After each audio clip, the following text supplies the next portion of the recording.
নমস্কার বন্ধুরা, আমার চ্যানেলে আপনাদের সবাইকে স্বাগত জানাই। প্রথমেই আমি আপনাদের কাছে ক্ষমা চেয়ে নিচ্ছি। এই ভিডিওটি আপলোড করতে আমার অনেকটা দেরি হয়ে গেছে। এটি ছিল আমাদের আন্দামান সিরিজের শেষ ভিডিও। কিছু গুরুত্বপূর্ণ কাজের জন্য আমাকে কিছুদিনের জন্য নিজের বাড়ি দুর্গাপুর যেতে হয়েছিল, আর সেই কারণেই এই দেরি। যদিও আমি ভিডিওটি দেরিতে পোস্ট করছি, আশা করি আপনাদের ভালো লাগবে।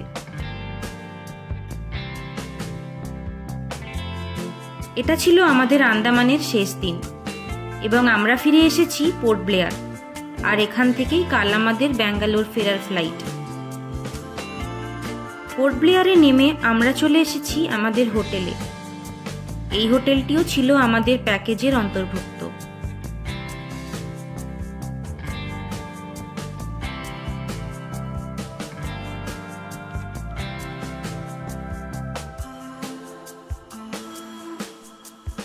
আমরা চেক ইন করে নিলাম সিশেল হোটেল কোরাল কোভে।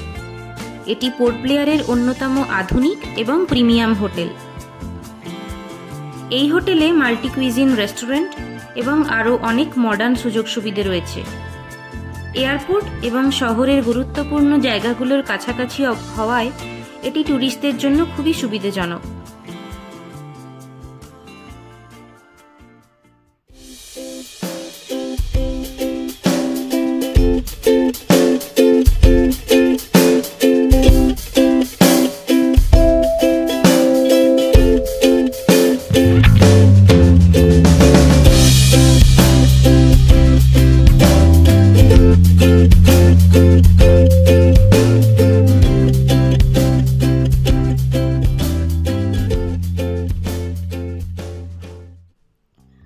আমরা ফ্রেশ হয়ে বেরিয়ে পড়লাম পোর্ট ব্লেয়ারে সাইট সিইং এর জন্য। সময় হাতে খুবই কম ছিল, তাই খুব একটা বেশি জায়গা কভার করা যাবে না, এক দুটো জায়গায় দেখা যাবে। পোর্ট ব্লেয়ারে অনেকগুলি ঘোরার জায়গা রয়েছে, তার মধ্যে মূল হচ্ছে সেলুলার জেল ও তার লাইট শো, যেটি আমরা প্রথম দিনই কভার করেছি আর তার ভিডিও আপলোড করা আছে।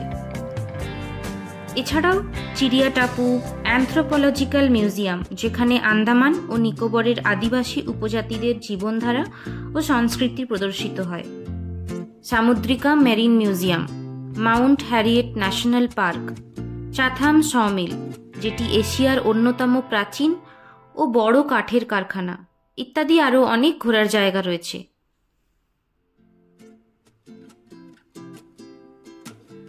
আমরা এখন যাচ্ছি চিড়িয়া টাপু। চিড়িয়া টাপুকে সানসেট পয়েন্ট নামেও ডাকা হয়। এখানে আন্দামানের সবথেকে সুন্দর সূর্যাস্ত দেখা যায়।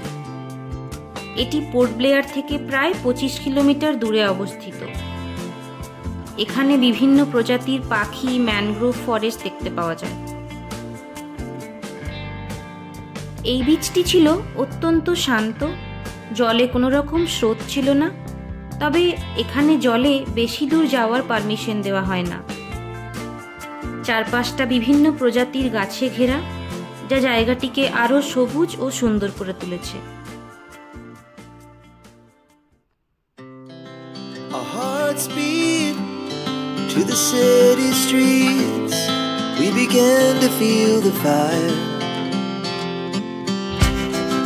We rise like tall buildings as the chemicals they take us higher. The night's young. সব থেকে ভালো লেগেছে এখানকার পরিষ্কার পরিচ্ছন্নতা। কোথাও কোনো রকম আবর্জনা ছড়িয়ে ছিটিয়ে ছিল না, সত্যিই প্রশংসনীয়।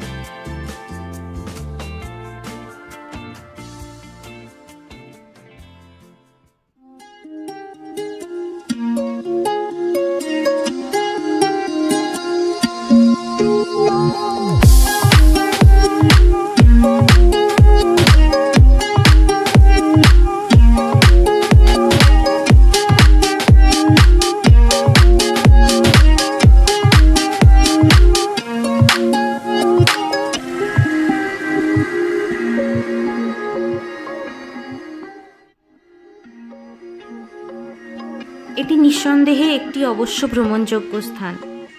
আমরা উপভোগ করেছি দারুণ এক সূর্যাস্ত এবং সৌভাগ্যক্রমে কয়েকটি ভিন্ন প্রজাতির পাখিও দেখতে পেয়েছি।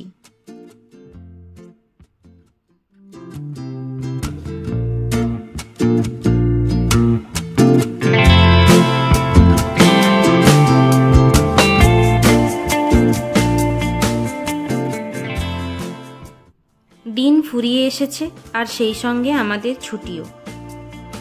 তবে কোথাও বেড়াতে গেলে সেই জায়গার যে জিনিসটা স্পেশাল সেটা তো কিনতেই হয়।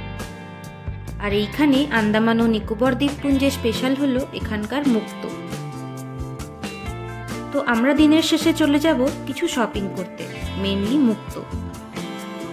যদি আসল মুক্ত কিনতে চান আমি অবশ্যই সাগরিকা এম্পোরিয়ামে যাওয়ার পরামর্শ দেব, কারণ এখানকার মুক্তোর গয়না সত্যিই প্রসিদ্ধ।